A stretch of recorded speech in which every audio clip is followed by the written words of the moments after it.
Iran Israel ಹಾಗೂ America ಯುದ್ಧದ effect ಈಗ ಸದ್ಯಕ್ಕೆ ಭಾರತಕ್ಕೆ ಬಹುಸಂಖ್ಯೆಯಲ್ಲಿ ಹೊಡೆತವನ್ನ ಮುಟ್ಟಿರುವಂಥದ್ದು. ಯಾಕೆಂತಂದ್ರೆ ಸಾಕಷ್ಟು ಜನರು ಭಾರತಿಗೆ ಈಗ ಸಮಸ್ಯೆ ಎದುರಾಗಿರುವಂಥದ್ದು. ಕಳೆದ ಒಂದು ವಾರಗಳಿಂದ, ಕಳೆದ 15 ದಿನಗಳಿಂದ, ಸುಮಾರು ಒಂದು ತಿಂಗಳ ಹತ್ತತ್ರ ಆಯಿತು ನಾವೆಲ್ಲರೂ ಸಹ ಈ ಯುದ್ಧದ ಎಫೆಕ್ಟ್ನಿಂದ ಸಮಸ್ಯೆಗಳನ್ನು ಎದುರಿಸ್ತಾ ಇರುವಂಥದ್ದು. ಆರಂಭದಲ್ಲಿ ನಮಗೆ ಹೋಟೆಲ್ ಉದ್ಯಮಕ್ಕೆ ಹೊಡೆತ ಬಿತ್ತು, ನಂತರದಲ್ಲಿ ಈಗ ಆಟೋದವರಿಗಾಗಿರ್ಬೋದು, ಓಡಾಟ ಮಾಡುವಂಥವ್ರಿಗಾಗಿರ್ಬೋದು, ಜೊತೆಗೆ ಈಗ ಪೆಟ್ರೋಲ್ ಗ್ಯಾಸ್ ದರವೂ ಸಹ ಏರಿಕೆಯತ್ತ ತಿರುಗ್ತಾ ಇರುವಂಥದ್ದು. ಮೊನ್ನೆ ಅಷ್ಟೇ ಪವರ್ ಪೆಟ್ರೋಲ್ ಸಹ ದರ ಏರಿಕೆ ಆಯಿತು, ₹2 ಇಂದ ₹3ವರೆಗೂ ಸುಮಾರು ಏರಿಕೆ ಆಗಿರುವಂಥದ್ದು. ಇದರಿಂದ ಈಗ ಎಫೆಕ್ಟ್ ಸದ್ಯಕ್ಕೆ ತಟ್ತಾ ಇರುವಂಥದ್ದು ಅಂತಂದರೆ ಆಟೋ ಚಾಲಕರಿಗೆ, ಸಂಚಾರ ಮಾಡುವಂಥ ಸಾಕಷ್ಟು ಜನರು ಬೆಂಗಳೂರಿಗರು ಈಗ ಸಂಕಷ್ಟದಲ್ಲಿ ಸಿಲುಕಿರುವಂಥದ್ದು.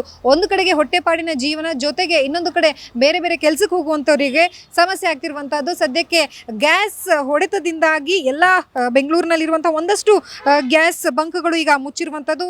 ನಾನಿರುವಂಥದ್ದು ಶೇಷಾದ್ರಿಪುರಂನಲ್ಲಿರುವಂತಹ ಟ್ರೂ ಗ್ಯಾಸ್ ಬಂಕ್ನ ಮುಂಭಾಗದಲ್ಲಿ, LPG ಬಂಕ್ನ ಮುಂಭಾಗದಲ್ಲಿ ನಾನಿದ್ದೇನೆ. ತಾವು ಗಮನಿಸ್ತಾ ಇರ್ಬೋದು, ಬೆಳಿಗ್ಗೆಯಿಂದಲೂ ಸಾಕಷ್ಟು ಜನರು ಕ್ಯೂ ನಿಂತ್ಕೊಂಡು ಗ್ಯಾಸನ್ನು ಖರೀದಿ ಮಾಡ್ತಾ ಇದ್ರು. ಆದರೆ ಸದ್ಯಕ್ಕೆ ಯಾರು ಜನ ಇಲ್ಲ. ಕಾರಣ ಅಂತಂದರೆ ಗ್ಯಾಸ್ ಖಾಲಿ ಆಗಿರೋದ್ರಿಂದ ಬ್ಯಾರಿಕೇಡನ್ನು ಹಾಕುವುದರ ಮುಖಾಂತರವಾಗಿ ಸಂಪೂರ್ಣವಾಗಿ ಬಂದನ್ನು ಮಾಡಿರುವಂತಹದ್ದು. ಸೊ ಒಟ್ಟಾರೆಯಾಗಿ ಈಗ ಏನು ಯುದ್ಧದ ಎಫೆಕ್ಟ್ನಿಂದಾಗಿ ನಮ್ಮ ಇಂಡಿಯಾಗೆ ಬರಬೇಕಾಗಿದ್ದಂತಹ ಗ್ಯಾಸ್ ಬರ್ತಾ ಇಲ್ಲ. ಗ್ಯಾಸ್ ವ್ಯತೆಯಲ್ಲಿ, ಪೂರೈಕೆಯಲ್ಲಿ ತುಂಬ ವ್ಯತ್ಯಯ ಇರೋದ್ರಿಂದಾಗಿ ಸಮಸ್ಯೆಗಳು ಎದುರಾಗ್ತಾ ಇದ್ದಾವೆ. ಹಾಗಾದರೆ ಈ ಗ್ಯಾಸ್ ಬಂಕನ್ನು ಯಾವಾಗಿನಿಂದ ಮುಚ್ಚಲಾಯಿತು, ಯಾವಾಗಿನಿಂದ ಸ್ಟಾಕ್ ಬರೋದು ಕಡಿಮೆ ಆಯಿತು, ದರ ಏರಿಕೆ ಆಗಿರೋದ್ರಿಂದಾಗಿ ಏನಾದರೂ ಹೊಡೆತ ಬಿದ್ದಿದೆಯಾ, ಈ ಎಲ್ಲವನ್ನ ನಾನು ಕೇಳ್ತಾ ಹೋಗ್ತೀನಿ. ನನ್ನೊಟ್ಟಿಗೆ ಈಗ ಏನು ಟ್ರೂ ಗ್ಯಾಸ್ ಬಂಕ್ನ ಮ್ಯಾನೇಜರ್ ನನ್ನೊಟ್ಟಿಗಿದ್ದಾರೆ.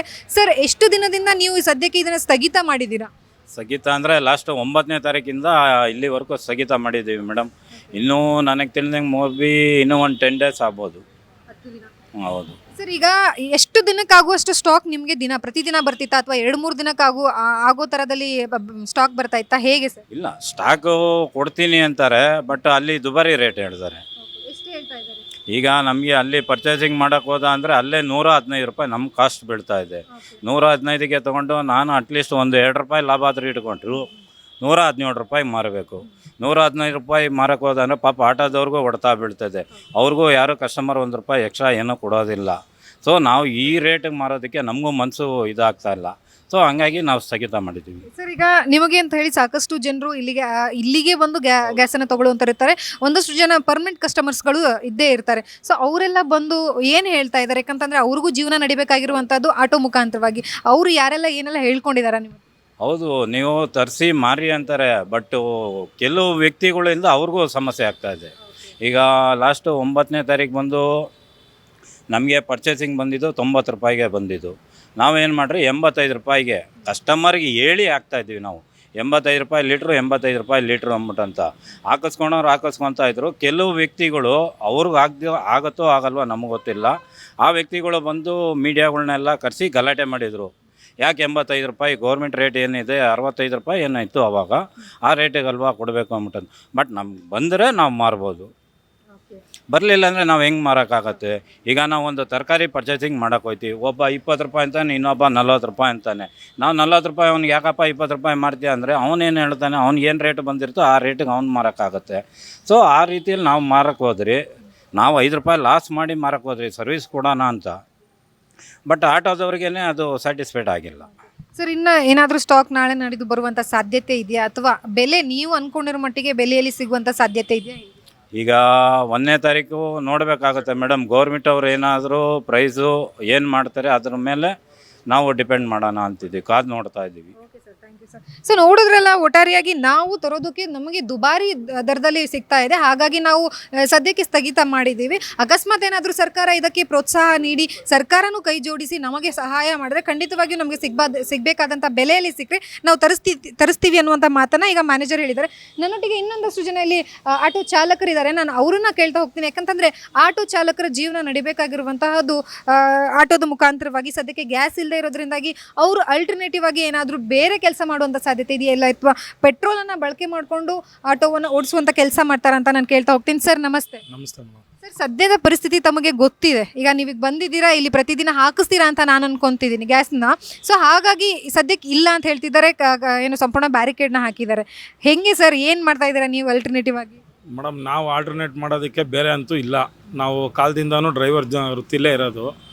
ಈಗ ನಮಗೆ ಇದು ಈ ವಾರ ಆಗೋಕ್ಕೂ ಮುಂಚೆ ₹59 ಲೆಕ್ಕಾಚಾರ ಕೊಡ್ತಿದ್ರು. ಯಾವಾಗಲೂ ಪ್ರತಿ ಸಲ ₹1 ₹2 ರೈಸ್ ಮಾಡೋರು. ಈ ಸಲ ಇದ್ದಕ್ಕಿದ್ದಂಗೆ ಒಂದು ತಿಂಗಳು ಒಳಗಡೆ 40 ರೂಪಾಯಿ ಗಂಟ ರೈಸ್ ಮಾಡಿದ್ದಾರೆ. ಆಮೇಲೆ ಕೆಲವೊಂದು ಬಂಕಲ್ಲಿ ಗ್ಯಾಸ್ ಸಿಗೋದೇ ಇಲ್ಲ. ಇನ್ನು ಕೆಲವು ಬಂಕಲ್ಲಿ ಹೋಗಿ ಸಾಲುಗಟ್ಟಲೆ ನಿಂತ್ಕೋಬೇಕು. ಮತ್ತು ಇವಾಗ ಮುಂಚೆ ಲೆಕ್ಕಾಚಾರದಕ್ಕಿಂತ ಇವತ್ತು ನಮ್ಮ ಜೀವನ ತುಂಬಾ ಇದಾಗೋಗಿದೆ ಮೇಡಮ್. ಯಾಕಂದರೆ ನಾವು ಸ್ವಲ್ಪ ಅದು ಇದು ಅಂತ ಮಾಡಿರ್ತೀವಿ, ಕೊಡೋರು ಕೊಡಬೇಕು, ಮಕ್ಕಳು ಸ್ಕೂಲು ಅದು ಇದು ಎಲ್ಲ ಥರ ನಡೆಸೋದು ಭಾರಿ ಕಷ್ಟ ಇದೆ. ಒಂದು ಬೆಳಿಗ್ಗೆ 6 ಗಂಟೆ ಗಾಡಿ ಎತ್ತಿದ್ರೆ 12 ಅವರಲ್ಲಿ 16 ಅವರ್ ಓಡಿಸಿದ್ರು ಇವತ್ತಿನ ದಿನ 1100 ರೂಪಾಯಿ ಮಾಡೋದು ಕಷ್ಟ ಆಗಿದೆ ಮೇಡಮ್. ಅದರಲ್ಲಿ ಕೆಲವೊಂದು ಕಸ್ಟಮರ್ಗಳಿಗೆ ನಾವು ಹೇಳ್ತೀವಿ ಈ ಥರ 90 ರೂಪಾಯಿ ಆಗಿದೆ ಗ್ಯಾಸ್ ರೇಟು, ಏನೋ ಒಂಚೂರು ಸೇರಿಸ್ಕೊಡಿ ಅಂತ. ಅವ್ರು ಬಿಲ್ಕುಲ್ ಕೊಡೋಲ್ಲ ಮೇಡಮ್. ಯಾರೋ ಒಬ್ಬರು ಇಬ್ಬರು ಕೊಡ್ಬೋದು. ಕೆಲವರಂತೂ ಈಗ ಈ ಆನ್ಲೈನ್ ಬೇರೆ ಬಂದಿರೋದು, ಆನ್ಲೈನಲ್ಲಿ ಏನು ಮಾಡ್ತಾರೆ, 10 ಕಿಲೋಮೀಟ್ರಿಗೆ 180 ರೂಪಾಯಿ ಕೊಡಬೇಕು. 180 ರೂಪಾಯಿ ತೋರಿಸ್ತಾರೆ. ಕಸ್ಟಮರ್ಗೆ ಹೋಗಿ ಇಳಿಸೋ ಟೈಮಲ್ಲಿ ಏಕ್ದಮ್ 20 ರೂಪಾಯಿ 30 ರೂಪಾಯಿ ಅದರಲ್ಲೂ ಕಮ್ಮಿ ಮಾಡಿರ್ತಾರೆ. ಅದೇನಾದರೂ ನಾವು ಕೇಳ್ತು ಅಂತ ಅಂದರೆ ಇಲ್ಲ ಅದರಲ್ಲಿ ಏನು ಬಂದೈತೆ ಅದೇ ಕೊಡೋದು ಅಂತಾರೆ. ಈ ಥರ ಒಂದೊಂದಲ್ಲ ಮೇಡಮ್. LPG ಗಾಡಿ ಓಡಿಸೋರಂತೂ ಸಿಕ್ಕಾಪಟ್ಟೆ ಸಮಸ್ಯೆ ಆಗೋಗಿದೆ. ಯಾಕಂದರೆ ಒಂದು ಗಾಡಿ ಏನಾದರೂ ಒಂದು ರಿಪೇರಿ ಏನಾದರೂ ಬಂತು ಅಂದರೆ ಒಂದೊಂದು ಐಟಮ್ ಬೆಲೆ ಇವತ್ತು ತುಂಬ ಗಗನ ಆಗೈತೆ. ಯಾವ ಲೆಕ್ಕಾಚಾರದಲ್ಲೂ ಇವತ್ತು ನಮಗಂತೂ ಒಂದು ನೆಮ್ಮದಿನೇ ಇಲ್ಲ ಮೇಡಮ್. ಇವಾಗ ಆ ಮಟ್ಟಕ್ಕಾಗಿದೆ. ಸರ್, ತಾವು ಅಂದ್ಕೊಂಡಿದ್ರಾ ನೀವು ನಾನು ಇಲ್ಲಿ ಗ್ಯಾಸ್ ತಗೊಳಕ್ ಬರ್ತೀನಿ, ಇಲ್ಲಿ ಖಾಲಿ ಆಗಿದೆ ಅಂತ ಹೇಳ್ತಾರೆ ಅಂತ ಹೇಳಿ? ಮೇಡಮ್, ನಮ್ದು ಏನಂದರೆ ಎಕ್ಸ್ಪೆಕ್ಟೇಷನು ನಾವು ನಾರ್ಮಲಾಗಿ ಬಂದಿದ್ದೇನೆ ಪ್ರತಿ ಸಾರಿ ಇಲ್ಲೇ ಗ್ಯಾಸ್ ಹಾಕ್ಸೋದು ಮೇಡಮ್. ಯಾಕಂದರೆ ಇಲ್ಲಿ ಒಂದು ನಮಗೆ ನಂಬಿಕೆ ಅನ್ನೋದಿದೆ.